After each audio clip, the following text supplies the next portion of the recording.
Hello my friends.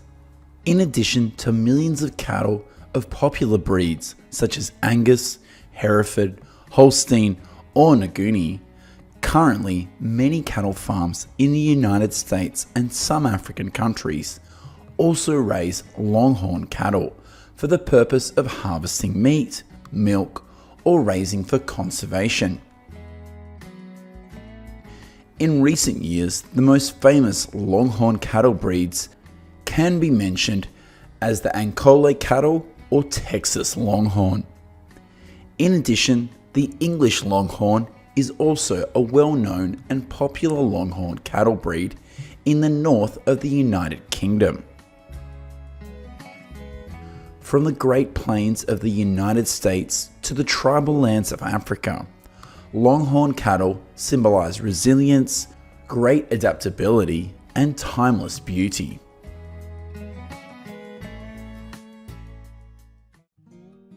We are currently located in the western region of Uganda.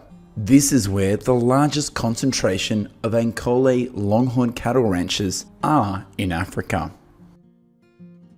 Like most other livestock lands in the world, each morning these Ankole Longhorn cattle will be released from the barn and go into the pastures to feed freely.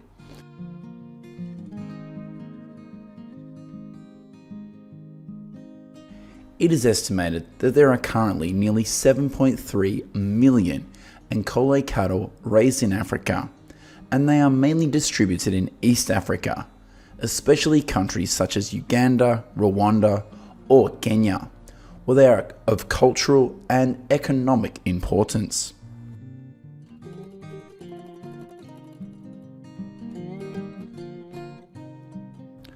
According to the grazing habits of farmers in East Africa, herds of dozens or even hundreds of individuals are usually only grazed in pastures up to 3 miles from the farm. In addition to helping farmers easily control their livestock, another reason why herdsmen and their herds don't have to travel too far is because natural food sources in this area are abundant and readily available.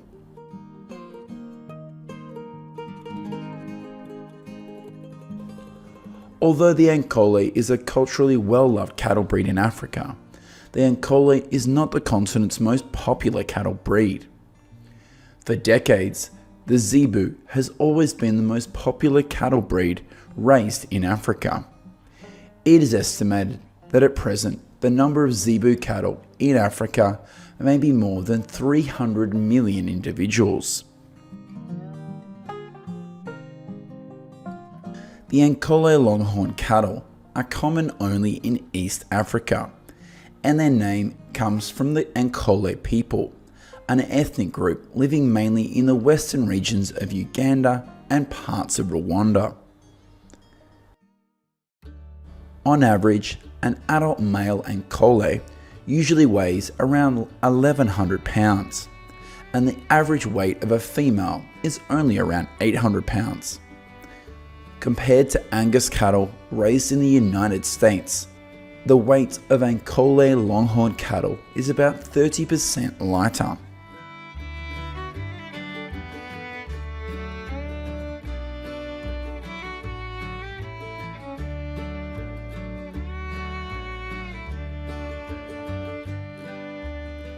In the grazing pastures of Uganda, farmers often store water for their livestock by building rainwater tanks or digging small canals to channel water.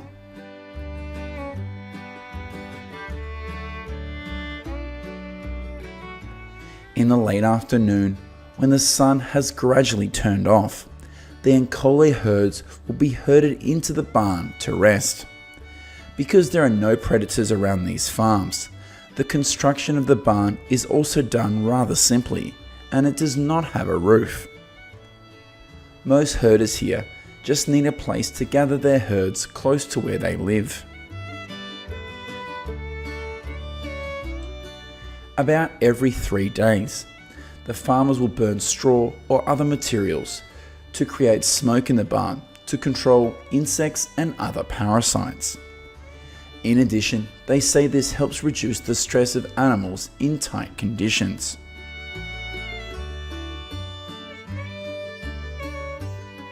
When the Ankole Longhorn cattle are eligible for meat production, they are taken to cattle markets and then sold to slaughterhouses. It is estimated that 2.7 million Ankole Longhorn cattle are slaughtered each year for their meat. More than 60% of these cattle are raised in the western regions of Uganda. We say goodbye to the plains of Africa now. We will go to several states in the United States to see how farmers here raise tens of thousands of Texas Longhorn cattle. According to USDA statistics, by the end of 2022, there were about 273,000 Texas Longhorn cattle being raised in the United States. And of course, many of these cattle are raised on farms in, you guessed it, Texas.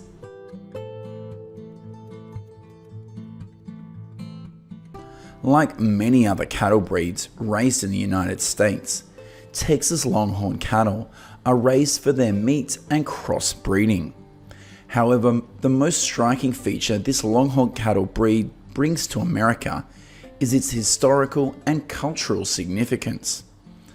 Many ranchers in the United States claim that they often raise Texas Longhorn cattle to preserve and honor the heritage of the American West. In addition, these Longhorn cattle serve as a symbol of the frontier era.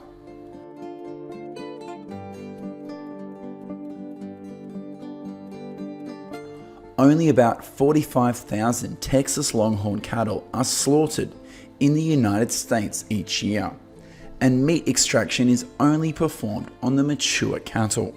All calves of this breed are kept until they are at least 18 months old.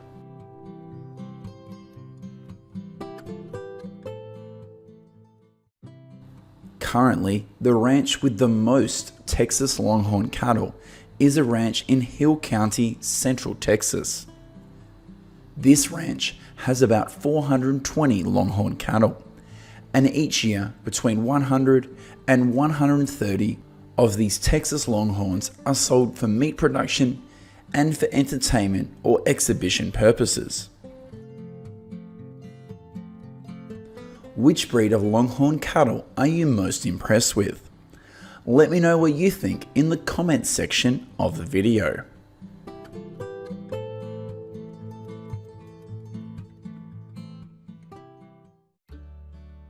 Hello my friends.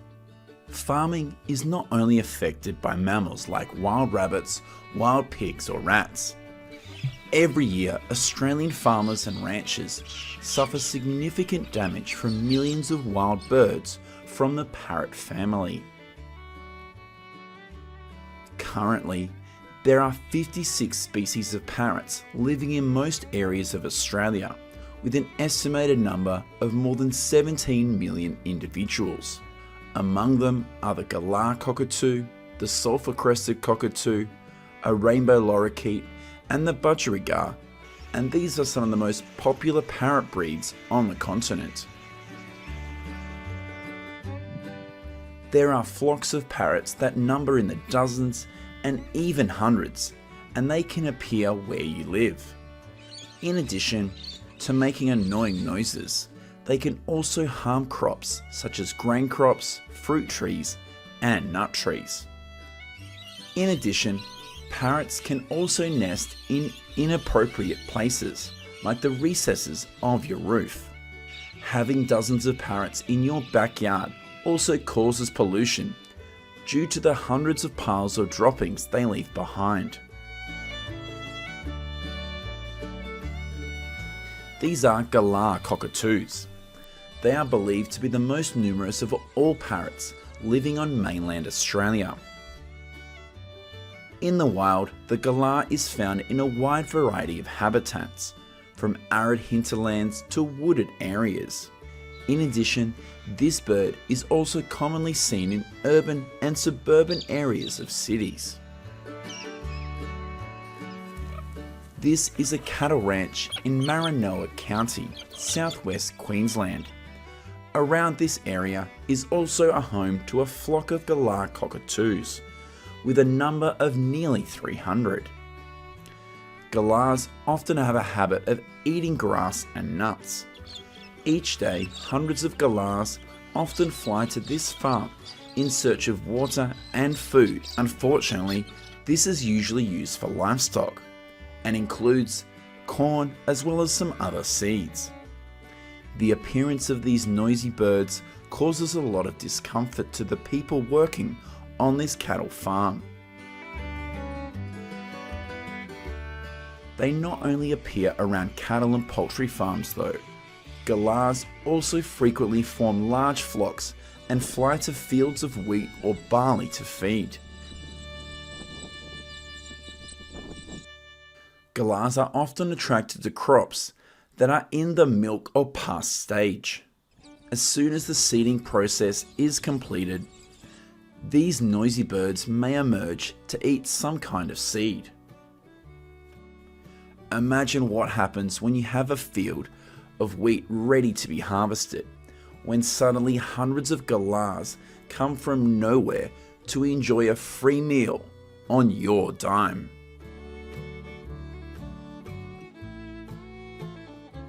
In the northern parts of Australia, the breeding phase of the galah takes place from July to December each year, and in the southern regions, the breeding period for this bird usually lasts from February to July. During each breeding season of a cockatoo pair, usually only 2 to 3 eggs are successfully hatched. However, once a young bird is an adult, they can live up to 25 years in the wild, or up to 70 years when kept as pets. If you start keeping a galah as a pet right now, chances are you'll be the one to say goodbye to this world sooner than your pet. It is estimated that there are more than 4 million galahs living in the entire territory of Australia. Each year, this noisy bird costs Australian grain farmers about $173 million in damage to their crops. To control the population of galahs, some localities in Australia have used measures such as culling or trapping. All controls must be in place in accordance with Australian wildlife laws to ensure that these birds are treated humanely. It is estimated that adopting measures to control the galahs cost the Australian government nearly $4 million a year.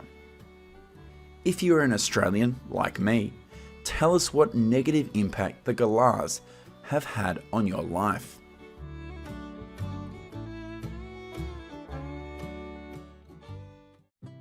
In addition to the galahs, budgies are also a parrot species found in abundance in Australia, and the negative impact this small bird has on agriculture in this country is significant.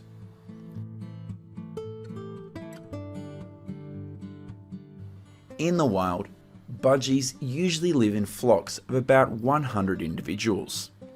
However, the number of budgies in the flock can increase to several thousand after the rainy season ends.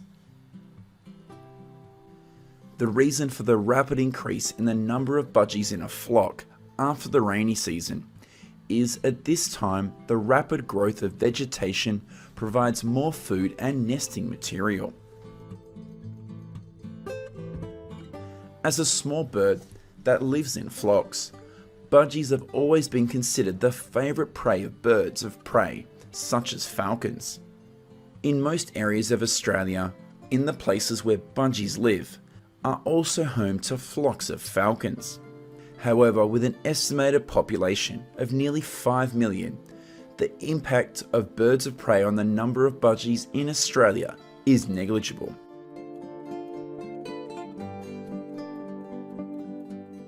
It is estimated that only about 1.3% of budgies in Australia die each year due to the impact of predators and other factors such as disease or hunting.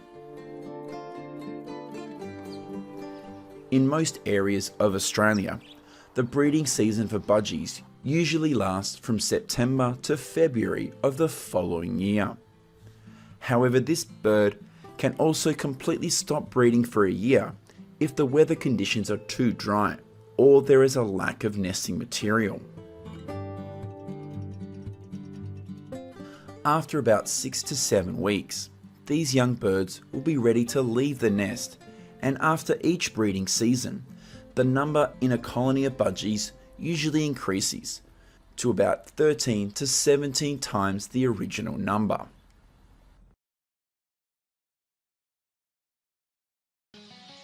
Like most other parrot species in Australia, budgies also have a habit of eating nuts and grains.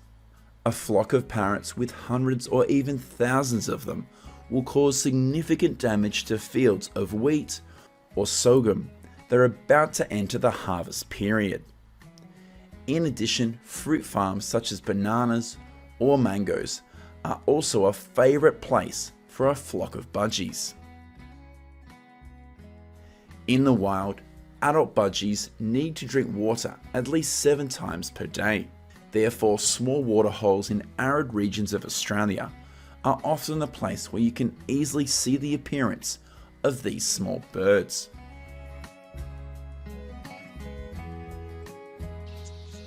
In some cases where budgies cause damage to crops or other resources, Australian landowners or agricultural authorities may take measures such as trapping, scaring, or shooting to control the populations.